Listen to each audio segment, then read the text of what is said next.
Have you ever given a gift with all your heart, only to watch it become a weapon used against you? Before you witness the story of love, betrayal, and the fight to reclaim a family's soul, make sure you're subscribed and have notifications turned on. The battle for this penthouse is about to begin. The night I gave my father the key to the penthouse overlooking Seattle, I thought I had finally done something perfect. He'd spent 40 years as an electrician, a quiet, steady man who fixed other people's broken lights. That night, on his 65th birthday, I wanted to light up his world. When he opened the velvet box, his hands trembled. "Lily, this is too much," he whispered, tears pooling in his eyes. "No, Dad," I said, my own tears blurring the twinkling lights of our backyard. "You gave me everything. This is just me catching up." He hugged me tighter than he had in years. As I watched him and my mom stand on the penthouse balcony later that night, silhouetted against the glittering skyline, I felt a warmth in my chest that made every long, lonely year I'd spent building my career worth it. I had no idea that in just a few short months, that same penthouse would become a gilded cage, and I would have to become a warrior to set them free. The first few months were a dream. Sunday morning video calls from the balcony, my mom's laughter mixing with the wind, my dad's silly jokes about the fancy espresso machine. The penthouse was their palace in the sky, a symbol of a life they finally deserved. My sister, Nora, however, saw it differently. Her calls to my parents were a steady drip of suburban complaints. Her mortgage, her commute, the rising cost of groceries. My mother, in her gentle way, always invited her to visit. "There's space for everyone," she'd say. I should have known that open-hearted invitation was a crack in the foundation. Then, the calls from my parents stopped. A week of silence turned into 2. My texts went unanswered, my calls straight to voicemail.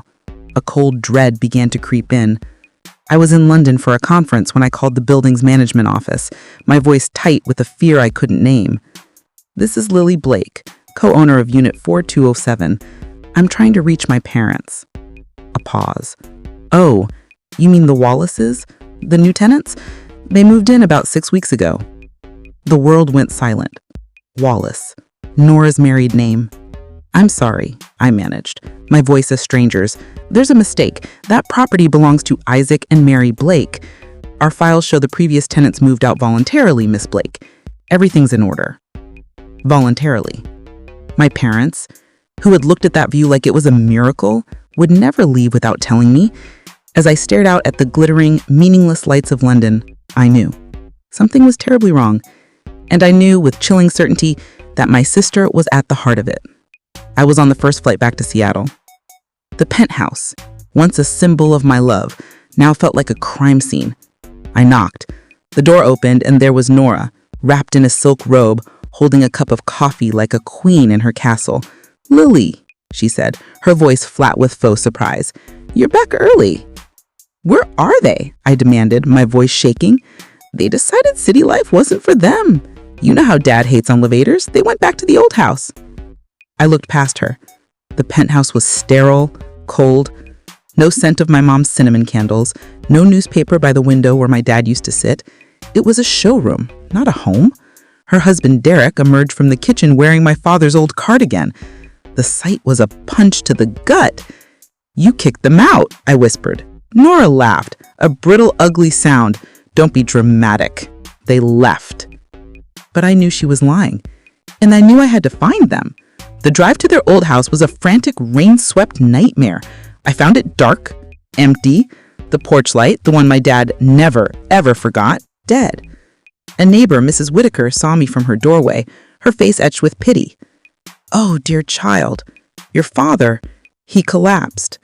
He's been at Sacred Heart for weeks." The hospital room was a sterile, beeping hell.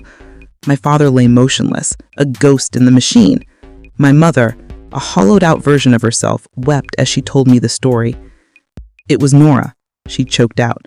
"She told us we were embarrassing you, that we didn't belong in a place like that. She called us a burden." My heart shattered. "Your father, he just packed a bag and walked into the storm," she whispered. "He said he'd rather sleep in the rain than stay where he wasn't wanted. He collapsed on the way to the bus station. The gift I had given them out of love, my sister had twisted into a weapon of humiliation.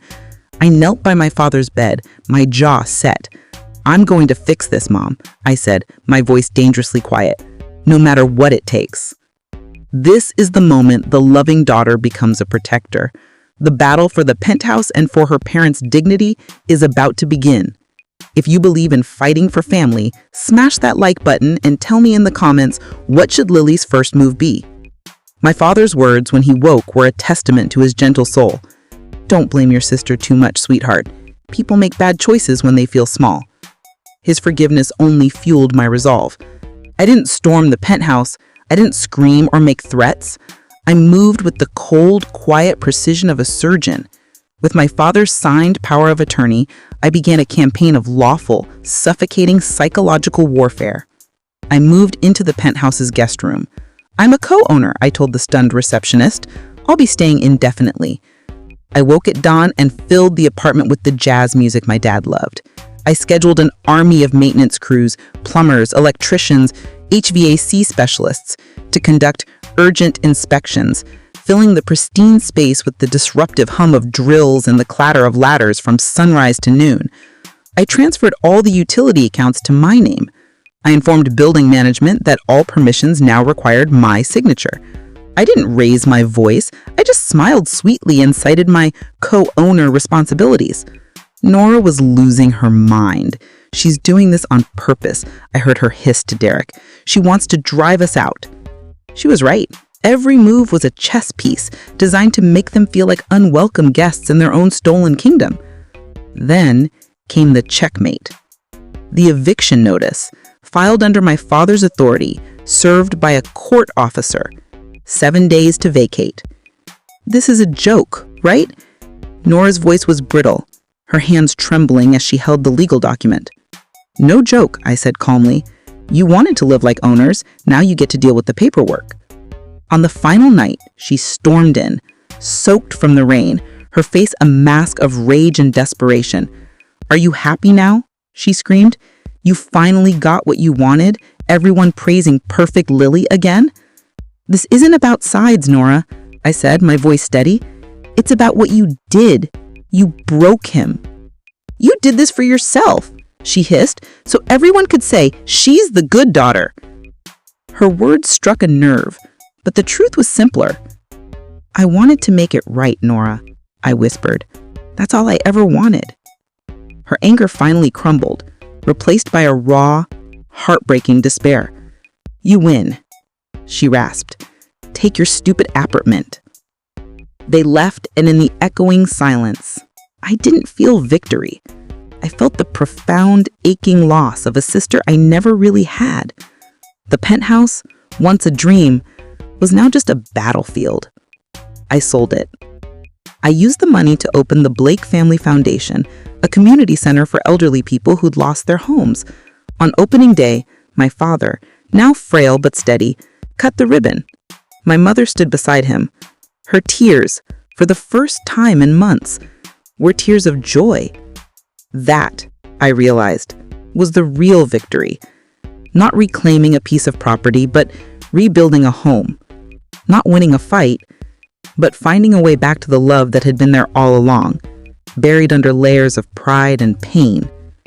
Sometimes, the greatest act of love is not just giving, but fighting to protect what's precious.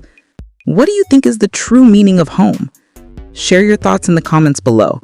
And if this story of resilience and redemption moved you, please subscribe for more content that celebrates the enduring strength of family.